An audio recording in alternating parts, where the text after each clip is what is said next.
Atenção! Este vídeo não tem qualquer intenção de provar nada, apenas narrar teorias da conspiração isoladas que juntas fazem sentido. A nossa intenção é apenas mostrar essas teorias e a decisão de acreditar ou encarar como mera ficção cabe unicamente e exclusivamente a você.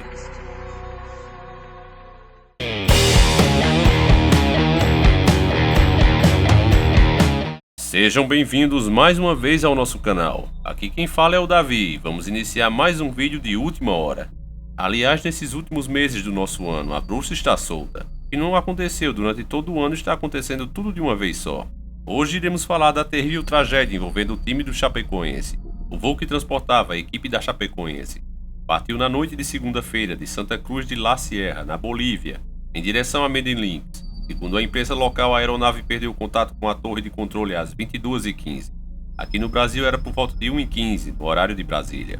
Isso aconteceu entre as cidades de La Ceja e Abejorral. A aeronave já estava se aproximando do aeroporto José Maria Córdoba, em Rio Negro, perto de Medellín. Logo que eu vi a notícia, pensei que se tratava apenas de mais um acidente.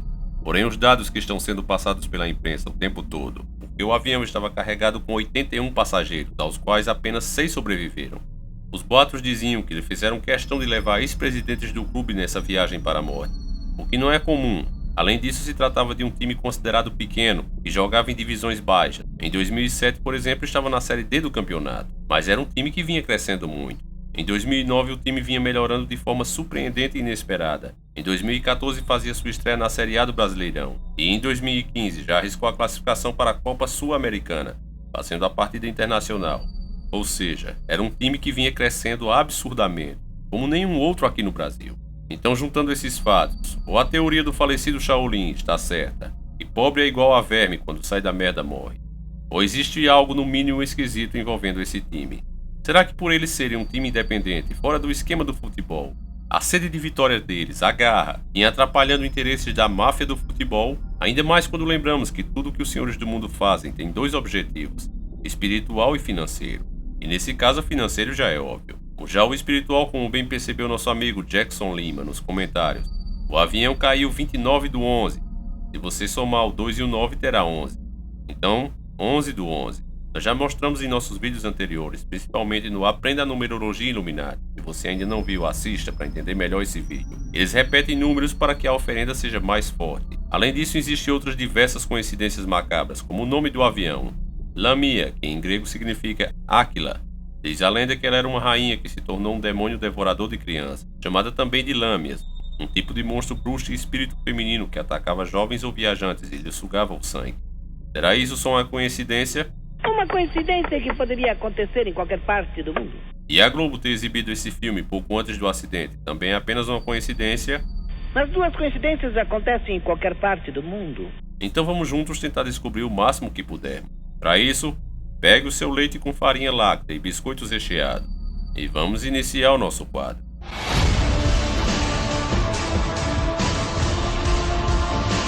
Senhores do Mundo. Antes de chegarmos à terrível tragédia que ceifou a vida de tantas pessoas, vamos primeiro saber a história do time de Chapecoense, pois sem conhecer o passado é impossível compreender o presente. A Associação Chapecoense de Futebol, ACF, é um clube de futebol brasileiro sediado na cidade de Chapecó, Santa Catarina. Foi fundado em 10 de maio de 1973 com o objetivo de restaurar o futebol na cidade de Chapecó. Sua origem está ligada ao fato de, na década de 1970, a região possuía apenas alguns times amadores, sendo inexpressiva em relação ao futebol profissional. Com o propósito de reverter essa situação, alguns desportistas da cidade, jovens apaixonados pelo esporte, decidiram se reunir para criar um time de futebol profissional para a cidade. Entre os presentes nos primeiros encontros, destacam-se Alvadir Pelice, Heitor Pasqualotti, Atlaís Anela, representante do clube Independente, Lotário Imite e Vicente Delay, representante do clube Atlético de Chapecó. De maneira geral, pode-se dizer que a Associação Chapecoense, posteriormente um dos grandes do futebol catarinense, ele surgiu da união dos clubes Atlético Chapecó e Independente. Essas informações estão na Wikipédia, qualquer um pode conferir. Nelas você vê que a história da fundação do clube chapecoense mostra que esse era um time que nasceu do desejo de pessoas que amam futebol e não queriam que sua cidade ficasse fora do mapa. Parece ser de fato um time independente, traduzindo um time fora do esquema sem o rabo preso. E sabemos que isso dentro da Matrix em que vivemos é uma coisa altamente inadmissível e nunca acaba bem. Todos aqueles que se recusam a participar do esquema sofrem, para não dizer outra coisa, de extremo azar. O clube nasceu da união dos dois times amadores da cidade chapecoense, em uma loja de confecção onde ficou acertado a união do time local independente ao time Atlético Chapecó. Por essa paixão ao futebol, a primeira diretoria do Chapecó era formada em 1973 e os primeiros jogadores eram quase todos moradores da cidade. A maioria tinha um emprego e tinham que fazer das tripas coração para continuar jogando. Aliás, muitos pensam que o futebol dá muito dinheiro, e de fato dá, mas só para quem é grande. Aqueles que estão começando têm que comer pão seco para economizar o dinheiro da chuteira. Mas apesar dessa dura realidade, o clube seguia em frente. Já em 1977, o Chapecoense colheu o fruto da sua determinação e conseguiu seu primeiro título, o Campeonato Catarinense de 1977. Essa vitória proporcionou ao time disputar a Série A do Brasileirão entre 1978 e 1979. A primeira polêmica envolvendo o time aconteceu no ano de 1978, quando era disputada a final do Catarinense, que seria a chance de Chapecoense de conquistar o título outra vez, 2 vezes seguida. Porém, o clube do Avaí desistiu de jogar, e isso deu o título automaticamente ao Joinville. Esse é o título mais duvidoso de Santa Catarina e já mostrava que esse era um time que jogava para vencer, e não para agradar a elite. Mais uma polêmica envolvia esse time novamente no final do Campeonato Catarinense, dessa vez em 1995. A final entre Chapecoense e Criciúma, onde o Chapecoense perdeu o primeiro jogo por 2-1, e no segundo jogo teve 3 jogadores expulsos, mas mesmo assim venceu no tempo normal, por 1-0. Houve empate na prorrogação por 0-0, e como não havia saldo de gols na época, o título ficou com o Criciúma. O bicampeonato sonhado só vinha em 96. E mais uma vez com muita polêmica envolvendo o time. Os finalistas Joinville resolveu não ir ao campo, temendo por seus jogadores, já que na noite anterior do jogo, torcedores soltaram fogos muito perto do hotel. E isso supostamente teria assustado o técnico, que achou que aquilo era uma tentativa de quererem tocar fogo no time. Ao meu ver, eu acredito que o técnico queria era ganhar o título mais rapidamente. Eles já haviam vencido o primeiro jogo por 2-0, e muito provavelmente ele achou que o fato de não jogar o segundo jogo automaticamente lhe daria o título. Porém, o juiz da partida não aceitou e deu vitória ao Chapecoense por WO. O Joinville recorreu da decisão e conseguiu mudar o local da partida para um campo neutro, sendo que o primeiro jogo ele teve a vantagem de jogar em casa, enquanto o Chapecoense não teve essa vantagem. A justiça mesmo assim deu razão ao Joinville e a partida foi realizada no campo neutro. O Chapecoense mostrou raça e venceu no tempo normal por 1-0 e por 2-0 na prorrogação, ficando assim com a taça, e essa foi bem sofrida. Depois dessa grande façanha, por algum motivo o time entrou em decadência. O auge da crise foi em 2001 no Campeonato Catarinense, onde a equipe ficou na última colocação. Em 2003 o clube estava falido, acumulava dívidas impagáveis. O clube usou então de um velho artifício amparado pela legislação brasileira, a mudança de personalidade jurídica. Preservou-se a identidade do futebol como um produto mercadológico. Continuou sua jornada em 2005. A dívida do time chegou a 1,5 milhão, que deixou o Chapecoense à beira da falência. Para resolver isso, os novos donos decidiram destinar 30% de toda a arrecadação da equipe para pagamento dessas dívidas. Mesmo com todas essas dificuldades, a raça do time foi suficiente para vencer todos os problemas e conquistar o Campeonato Catarinense de 2007. O Chapecoense então inicia o preparo para a Série D. Entre 2010 e 2012, o time consegue chegar à tão sonhada Série B do Campeonato Brasileiro e conquistou em 2012 novamente o Catarinense e por conta disso disputou a Copa do Brasil. Finalmente em 2014 o time chega à Série A do Brasileirão. O sonho havia sido conquistado. Por ter sido vice-campeão no ano anterior do Catarinense, novamente participou da Copa do Brasil de 2014. O objetivo do time era se manter na Série A após 38 rodadas com 11 vitórias, 10 empates e 17 derrotas. O Chapecoense concluiu seu objetivo ficando em 15ª posição. Ele garantiu a presença na Série A novamente em 2015. O sucesso do time era dentro e fora dos campos. A equipe menos endividada das 20 na primeira divisão, devendo apenas um valor de 5 milhões, sendo o último do ranking. O Flamengo, por exemplo, tinha débitos de 100 vezes maiores, com 546 milhões em débitos. O segredo do sucesso do Chapecoense eram as baixas despesas do time. O teto salarial da equipe era de 90 mil e a folha de pagamento somava apenas 2 milhões. O ano de 2015 foi histórico para a equipe. Eles conseguiram finalmente se tornar internacional e classificados para a Copa Sul-Americana. Com o avanço na classificação, finalmente a partida contra um time estrangeiro veio contra o Clube Libertad do Paraguai, já nas oitavas de final, onde o time jogou muito bem e arrancou um empate no primeiro jogo por 1-1, mesmo com um jogador a menos. Isso fez a torcida ir à loucura e render muitos elogios à equipe. No segundo jogo deu empate e a vitória sofrida acabou sendo pelos pênaltis. Foi como Davi contra Golias, um pequeno time humilde derruba um gigante, e o segundo jogo era o que definitivamente iria eternizar o time. Ele enfrentava nada mais nada menos que o campeão da Copa Libertadores da América de 2015. Copa Sul-Americana de 2014 e Recopa Sul-Americana de 2015. Grande River Plate. O pequeno Chapecoense acaba derrotado no primeiro jogo por 3-1, mas jogou muito bem.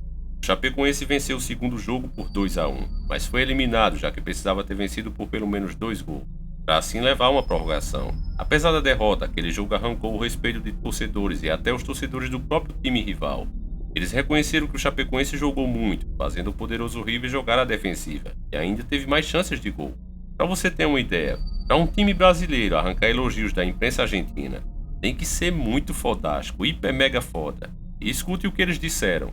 Um dos jornais mais famosos da Argentina, o Diário Olé, publicou que a sorte teria ajudado o time argentino durante a boa atuação da equipe catarinense. Já o site Globoesporte.com publicou que o futebol nem sempre é merecimento. Pela luta e a garra, o Chapecoense poderia ter obtido um resultado melhor contra o River Plate. Este jogo é considerado por boa parte da imprensa, principalmente pela torcida, como o principal jogo da história do Chapecoense. O mundo via aos poucos que para jogar futebol não era necessário ter grandes celebridades no time, nem pagar salários milionários. A equipe do Chapecoense representava a volta dos velhos tempos, onde o que realmente fazia a diferença era a garra, a vontade de vencer, a união entre os membros da equipe. Eles vinham arrancando os resultados imagináveis e distorcendo o campeonato com resultados inesperados. E como nós já sabemos que o futebol é hoje uma armação, um time como o Chapecoense que jogava para vencer era de fato uma ameaça às panelinhas, como a sua história até aqui está mostrando.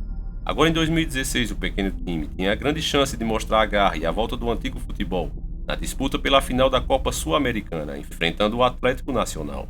O time saiu às 22 horas, horário local. Vai começar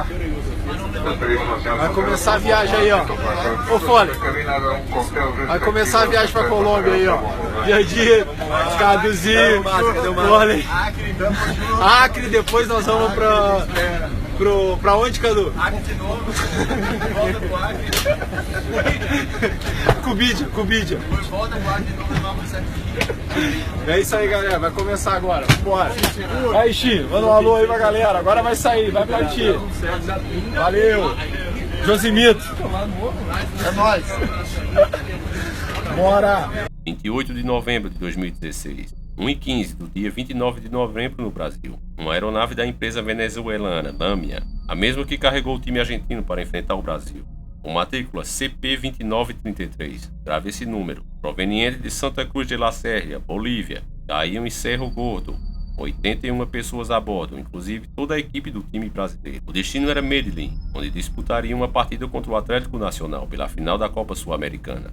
Dentre os 81 passageiros, apenas 6 sobreviveram. Desses 6 sobreviventes, apenas 3 eram membros do time. O técnico de voo era o Intumiri, que afirmou ter sobrevivido por conhecer e ter seguido os procedimentos de segurança. Ele relatou a uma rádio que muitos começaram a gritar e se levantaram dos seus assentos, enquanto ele, por sua vez, colocou as malas entre as pernas e se pôs em posição fetal. O outro sobrevivente é o jogador Alan Rochelle. Ele era lateral do time, ele teve um ferimento na cabeça e outro no braço. O seu estado é considerado estável. Jackson Foreman, o goleiro, teve fraturas de membros superiores e teve uma das pernas amputadas. Hélio Neto, zagueiro, está em estado grave. Os outros 2 sobreviventes dos 6 são os jornalistas Rafael Enzio. Ele teve uma fratura nas costelas e um trauma no tórax. A última sobrevivente é a comissária Ximena Soares. Ela sofreu fraturas múltiplas. Todo o resto da tripulação e da equipe Chapecó morreram. Entre eles se incluiu vários jornalistas, sendo 6 mortos da Fox, 4 da Globo, 4 da RBSE e 6 da Rádio Chapecó. Foi dito de início pela mídia que se tratava de um acidente por falta de combustível. As redes sociais logo se encheram de questionamentos. Questionamentos do tipo, por que os pilotos não perceberam, como não foi feito um planejamento de voo e etc. Então essa versão logo foi mudada para falha elétrica. O Comitê da Operação Emergencial, o COI, e a gerência do aeroporto informaram que a aeronave se declarou em emergência por falha técnica às 22 horas, horário local, entre as cidades de La Ceja e La Union. Quanto a isso, nós não podemos afirmar nada. O negócio agora é esperar os fatos irem aparecendo aos poucos. Mas nós podemos analisar as coisas em oculto até agora. As supostas coincidências envolvendo a tragédia. Em primeiro lugar, a rede podre de televisão parecia adivinhar o que iria acontecer e exibiu o filme Voo de Emergência na sua tela quente. Isso poucas horas antes do acidente acontecer. Veja essa imagem que comprova o que eu estou dizendo. Brace! Heads down! Stay down! There were 155 people on that plane.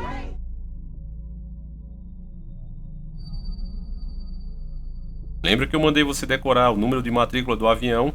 Pois bem, era CP2933. E tem uma coisa que nós aprendemos até hoje com o nosso canal. É que tudo que os senhores do mundo fazem tem dois objetivos. O primeiro é dinheiro e o segundo é o ocultismo. Eles são fanáticos na adoração pelo Deus deles. E dessa forma o número 11 tem que estar presente em todos os atos deles. Nesse caso você soma o 2 com o 9 e terá o 11. Ao lado você tem o número 33. O número 11, o número que eles mais adoram, na verdade é o nome do demônio em latim. O nome do maligno se traduz como LVX, e isso em números não dá. L é igual a 50, V igual a 5 e X igual a 10. Então só somar 50 mais 5 mais 10. Você vai ter 65 como resultado. E aí é só somar 6 com 5. E você terá o número 11, o número do demônio. E você que duvida, por que você acha que as torres gêmeas foram construídas em forma de 11? Por que será que elas foram destruídas em 11 de setembro? E me diga também por que essa nuvem tem a imagem de Satanás. Entenda mais sobre esse assunto assistindo o nosso vídeo. Nele você vai aprender a numerologia Illuminati. Aqui eu estou dando apenas uma palhinha do assunto. O 33 ele é constituído de dois números. O 3 representa a Santíssima Trindade, ao invés de ser Pai, Filho e Espírito Santo. Para os Illuminatis é Nimrod, Semiras e Tammuz. Mas também pode ser Osíris, Ísis e Horus. E em alguns casos, Satanás, Eva e Caim. Eles repetem o número para intensificar o seu poder. Por isso você vê em vários lugares 777 ou 999 ou 666. Nesse caso, o 33 é o poder multiplicado duas vezes. Outro fato que mostra a devoção Illuminati é a data do terrível acidente, 29/11. Novamente você vai ter 2 mais 9, que será 11, e novamente o 11. Você tem 11 e 11. Como expliquei, é o nome do maligno duas vezes. Uma forma de eliminar o problema e ainda sacrificar pessoas em nome de um Deus perverso. Muita gente não acredita nisso e acha tudo muito fantástico para ser uma verdade. E é isso que abre a brecha para que esses malditos senhores do mundo continuem agindo dessa forma. Contudo, eu espero que nesse caso, pelo menos, as pessoas se lembrem da coragem do time do Chapecoense, do que eles estavam representando, não fazendo parte do esquema do futebol, não dançando a dança do sistema que transformou o futebol em um negócio. Os jogadores não têm mais o amor pela camisa. Um time basicamente de amigos estava atrapalhando grandes times pelo mundo. E são um exemplo que ainda existe esperança para esse mundo. Pense nisso, meu amigo, e leve em conta todas as informações que lhe foram passadas aqui. Eu não acredito em coincidências e acho que a escolha da cor do uniforme foi justamente para que um dia representasse a esperança para a humanidade. Fica nosso profundo respeito a todas as vítimas e essa é a minha opinião sobre os fatos. Para mim esse acidente não foi por acaso e eles foram vítimas dos senhores do mundo, pois eles eram uma verdadeira afronta ao sistema e estavam atrapalhando a máfia do futebol, jogando com raça e por amor, atrapalhando os arrumadinhos dos caras. Você não é obrigado a concordar e eu quero saber a sua opinião desde que seja dada com educação, por mais contrária que seja a minha. Ela aqui será sempre respeitada. Esse vídeo acaba aqui e eu espero que você tenha gostado. Por favor, não deixe de compartilhar e deixar aquele like. Ajude mais pessoas a verem essa realidade que nos cerca e é omitida e escondida pela classe dominante. Eu espero vocês aqui, se assim Deus permitir, na nossa hora marcada na madrugada de sábado para domingo, exatamente às 0 horas. Coloque esse vídeo na sua rede social, mostre para seus amigos e vamos juntos acordar mais e mais pessoas da Matrix. Para mim esse é o único caminho de mudar alguma coisa, ou pelo menos de atrasar os senhores do mundo.